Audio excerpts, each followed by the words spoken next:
Le bruit sourd et violent de sa main s'abattant sur la table en chêne massif a déchiré l'air. Les verres à vin en cristal ont tinté nerveusement, menaçant de se briser. La voix de Stéphane, mon mari, a explosé, un son rauque et étranger dans la douce atmosphère de ce dîner de famille en Provence. Elle couche avec son entraîneur personnel. A-t-il hurlé? Chaque syllabe était un projectile empoisonné. Le monde s'est figé. Un silence glacial est tombé sur la terrasse baignée par la lumière dorée du crépuscule. Les verres à vin sont restés suspendus à mi-chemin des lèvres.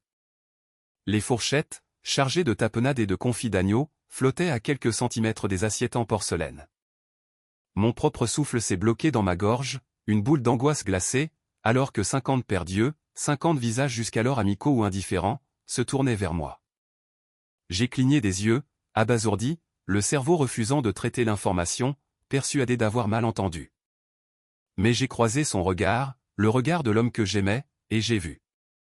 J'ai vu la certitude froide et inébranlable dans ses prunelles, le dégoût qui tordait sa lèvre supérieure en un rictus méprisant. Et puis, mon regard a glissé de l'autre côté de la table. Je l'ai vue, elle. Sandrine, ma belle-sœur. Assise, droite comme un i, son calme olympien contrastant violemment avec le chaos qu'elle venait de déchaîner.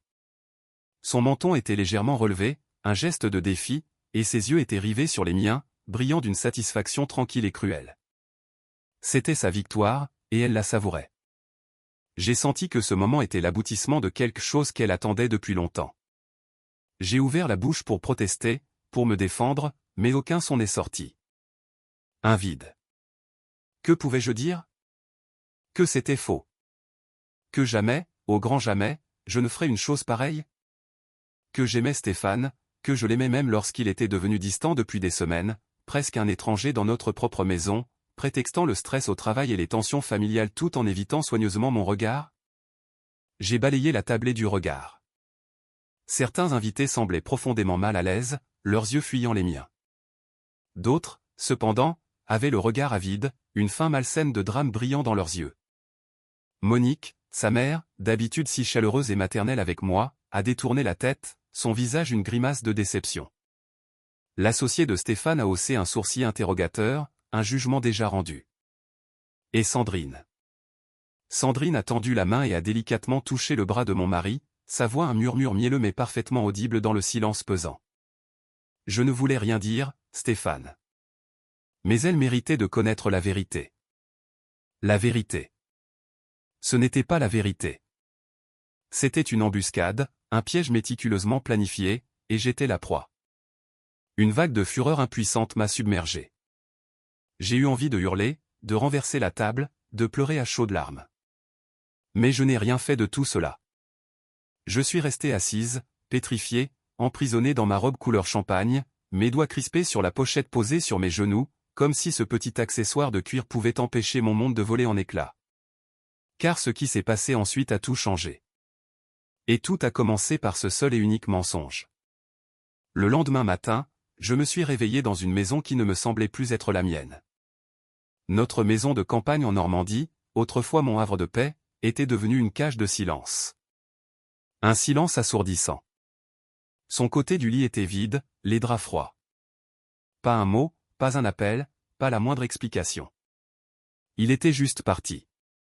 Comme si je ne méritais même pas un adieu après l'humiliation publique qu'il m'avait infligée. À midi, le personnel de maison avait cessé de me regarder dans les yeux. En entrant dans la cuisine, le cuisinier et la gouvernante se sont soudain souvenus de tâches urgentes dans d'autres pièces. Plus tard, j'ai surpris 2 femmes de chambre qui chuchotaient dans le couloir. Leur regard furtif dans ma direction ne laissait aucune place au doute. Elles aussi, elles me croyaient coupable. Le mensonge s'était propagé comme une traînée de poudre, plus vite qu'un feu de forêt, et personne, absolument personne, n'avait songé à me demander ma version des faits. Mon mari n'est pas rentré pendant 3 jours. 3 jours de vide et d'angoisse. Quand il a finalement réapparu, il s'est installé dans l'aile des invités. Nous ne nous sommes pas parlé. Il ne pouvait même pas me regarder. L'homme qui, autrefois, déposait chaque matin un baiser sur mon front, agissait maintenant comme si j'étais un poison mortel. Je n'arrêtais pas de rejouer la scène du dîner dans ma tête, en boucle.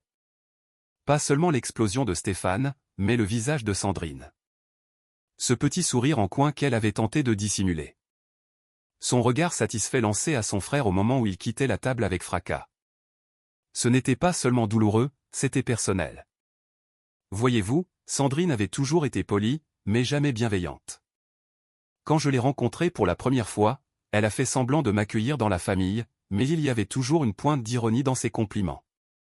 Tu as un sens du style audacieux, Manon. Ou, tes cheveux sont si sauvages. Je ne pourrais jamais oser. Lorsque j'ai été introduite dans leur cercle social, elle s'est assurée que je connaisse ma place, déplaçant mon carton nominatif tout au bout de la table, m'interrompant au milieu de mes phrases, me présentant toujours comme « la femme de mon frère », jamais par mon nom. Ce n'était pas seulement de l'agressivité passive, c'était stratégique, et je l'ai ignoré.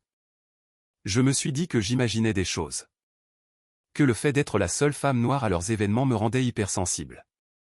Je ne voulais pas faire de vagues. Je voulais la paix. Alors, j'ai souri, je suis resté digne et j'ai redoublé d'efforts. Je me suis dit qu'une fois que j'aurais prouvé ma valeur, il m'accepterait. Mais ce moment n'est jamais venu.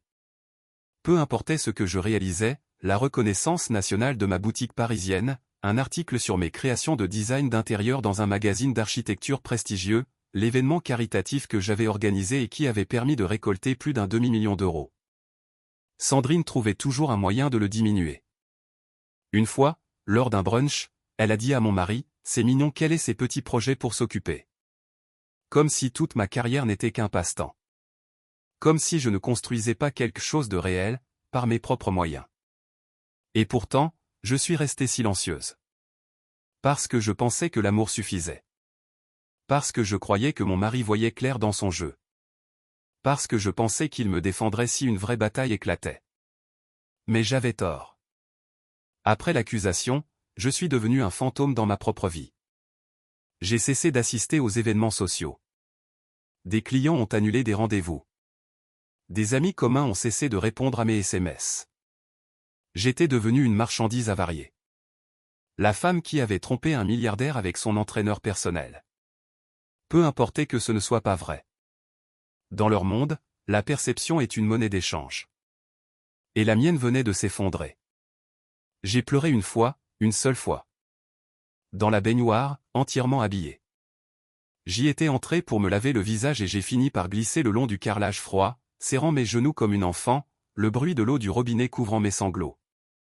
Mais cette nuit-là, quelque chose a basculé en moi.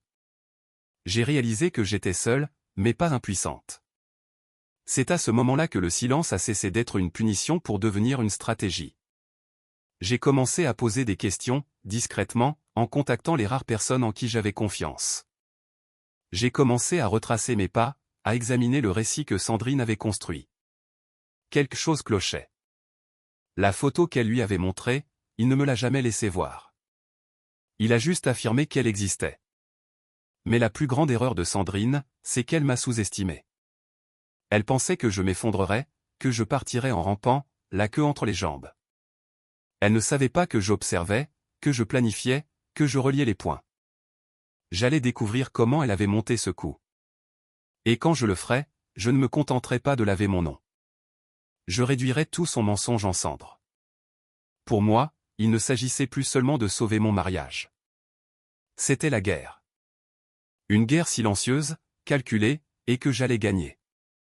La première personne que j'ai contactée fut Léo, mon entraîneur personnel, ou comme Sandrine l'appelait, l'amant. Il a répondu à la deuxième sonnerie, sa voix enjouée et décontractée comme toujours. « Salut, superstar. On ne te voit plus à la salle de sport. Tout va bien ?» J'ai hésité, ma voix était basse, presque un murmure. « Léo, j'ai une question étrange à te poser. » Et je lui ai demandé sans détour, « As-tu déjà pris une photo avec moi ?» Quelque chose qui pourrait être le moins du monde compromettant. Il a ri, confus. « Quoi ? Je veux dire, on a pris des selfies après des séances, bien sûr. » Pourquoi ? Je lui ai tout raconté. Le dîner, l'accusation, l'histoire de Sandrine à propos d'une photo qu'elle aurait montrée à mon mari. Un long silence a suivi. Finalement, Léo a dit, c'est complètement faux. Je n'étais même pas dans le pays ces 2 dernières semaines. J'étais à Tokyo avec Lucas. Lucas, son mari. Ce fut ma première bouffée d'air frais, la première lueur de clarté. Je lui ai demandé des preuves. Il m'a envoyé des copies de ses billets d'avion, des enregistrements à l'aéroport, et même une vidéo amusante de mangeant des sushis, avec un horodatage visible. Il n'était même pas sur le même continent lorsque cette prétendue photo avait été prise. C'était le premier fil qui commençait à tout dénouer. Ensuite, j'ai contacté Chloé, une vieille amie qui travaillait désormais dans l'organisation d'événements de luxe. Elle avait brièvement travaillé avec Sandrine avant qu'elle ne se brouille. Je lui ai exposé les faits et lui ai demandé, « Penses-tu qu'elle irait aussi loin ?» Chloé n'a pas hésité une seconde. Oui, à 100%. Cette femme est obsédée par le contrôle de ton mari depuis que tu es entré dans sa vie. Elle le traite comme sa propriété. Ce fut un coup de poing à l'estomac auquel je n'étais pas préparé. J'avais toujours su que Sandrine ne m'aimait pas, mais c'était quelque chose de plus sombre, de possessif, de tordu. C'est alors que Chloé a mentionné une chose à laquelle je n'avais pas pensé. Tu te souviens d'Hugo, l'expert en investigation numérique que nous avons utilisé lors de cette affaire de sabotage de marque. Si Sandrine a falsifié quelque chose, il le trouvera. Et d'un seul coup, j'avais un plan. J'ai rassemblé tout ce que je pouvais. J'ai demandé à Léo toutes les images et tous les clips que nous avions pris ensemble. J'ai envoyé à Hugo les métadonnées des photos, des captures d'écran, et même des enregistrements de vidéosurveillance de ma boutique parisienne pour recoupement. Pendant qu'il travaillait, j'ai commencé à creuser de mon côté. Sandrine n'était pas stupide. Elle était méticuleuse, mais elle était devenue trop sûre d'elle. Et les gens comme ça laissent toujours des traces. Je l'ai trouvée dans un registre financier de la fondation familiale. Quelque chose d'ennuyeux, que personne ne regardait jamais. Mais moi, si. Parce que je me souvenais que Sandrine avait dit qu'elle supervisait le lancement d'une nouvelle œuvre caritative. Et je me souvenais avoir entendu le nom de Gameworks Media lors d'une collecte de fonds. Gameworks n'était pas une agence de communication. C'était une société de retouche d'images freelance. Et un mois avant le dîner, Sandrine leur avait viré près de 12 000 € depuis une ligne budgétaire discrétionnaire intitulée « Promotion sociale ». J'ai contacté l'entreprise anonymement via une adresse email jetable, me faisant passer pour une cliente potentielle et m'enquérant de leur capacité de retouche. La réponse est arrivée rapidement. Oui, nous sommes spécialisés dans les composites générés par IA, l'échange d'identité et les altérations réalistes. Je la tenais. La photo était un faux. Je le savais. Maintenant, j'avais juste besoin qu'Hugo le confirme. Et, béni soit sa méthodique intelligence, il l'a fait.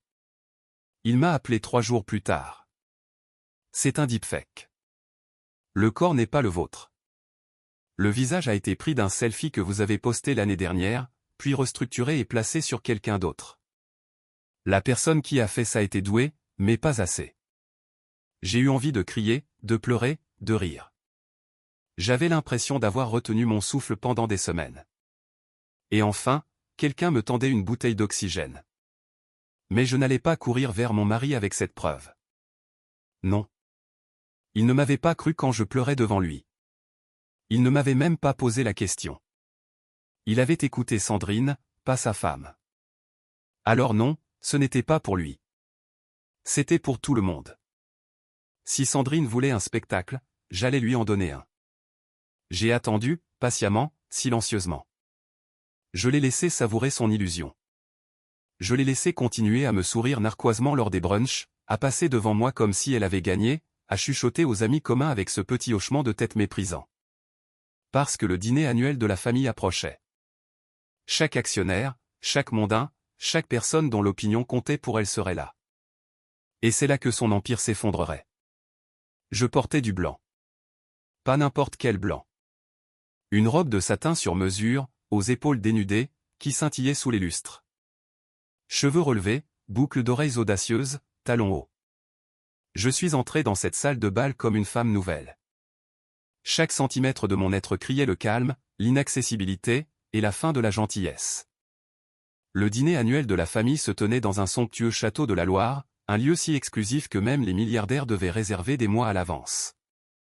La salle scintillait de mille feux, avec une douce musique de jazz, des centres de table en cristal, et toutes les personnes qui comptaient dans le monde de mon mari. Mais ce soir, c'est de moi qu'il se souviendrait. Dès mon entrée, les chuchotements ont commencé. Certains m'ont adressé un sourire poli. D'autres ont fait semblant de ne pas me voir. Mais Sandrine, elle, n'a même pas scié. Elle a levé son verre depuis l'autre bout de la pièce, un sourire narquois aux lèvres, comme si elle tenait toujours la couronne.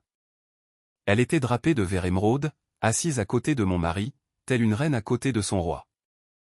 Le carton à côté de lui, là où mon nom aurait dû être, avait été attribué à une vague cousine. Il m'avait déjà effacé de l'histoire. Parfait. Laissez-les faire.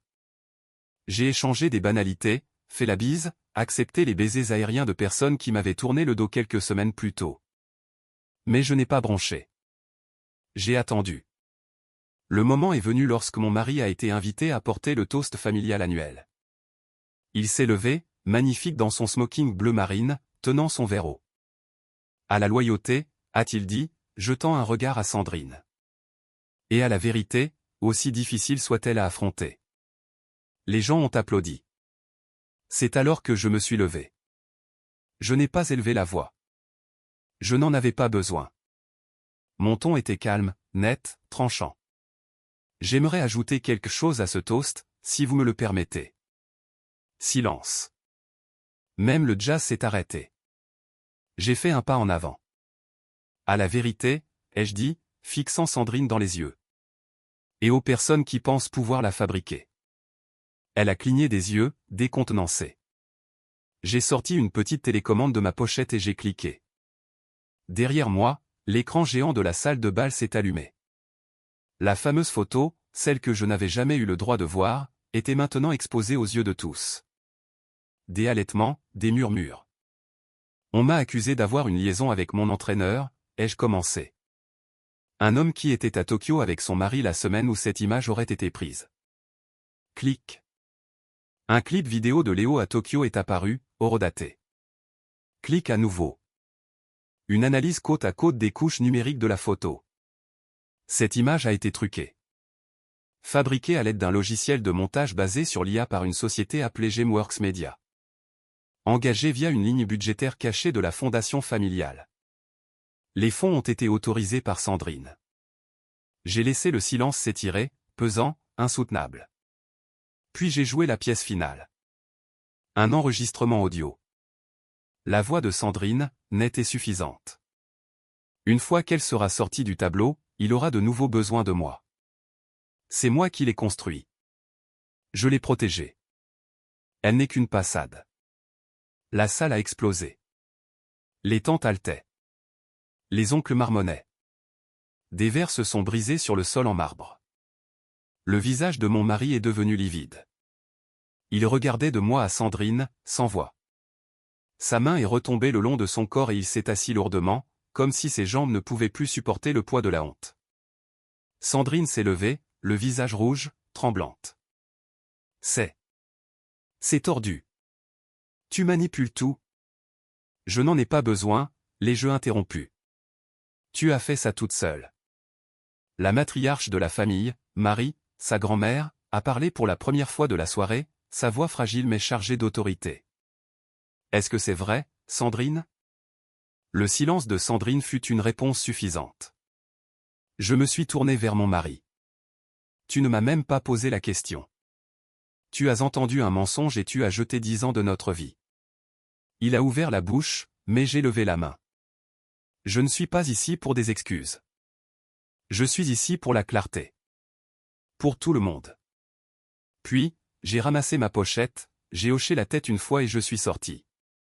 Derrière moi, j'entendais les murmures s'amplifier, les chaises racler le sol, et la voix de Sandrine qui m'appelait. Tu n'es pas meilleur que nous. Peut-être pas, mais j'étais libre. Il a fallu 3 jours à mon mari pour me contacter. Un long email, trop formel, trop tard. Il se disait dévasté et pris au dépourvu par la trahison de Sandrine, qu'il avait honte de ne pas m'avoir accordé le bénéfice du doute, qu'il espérait que je trouverais dans mon cœur la force de comprendre. Comprendre? J'ai fixé l'écran pendant un long moment.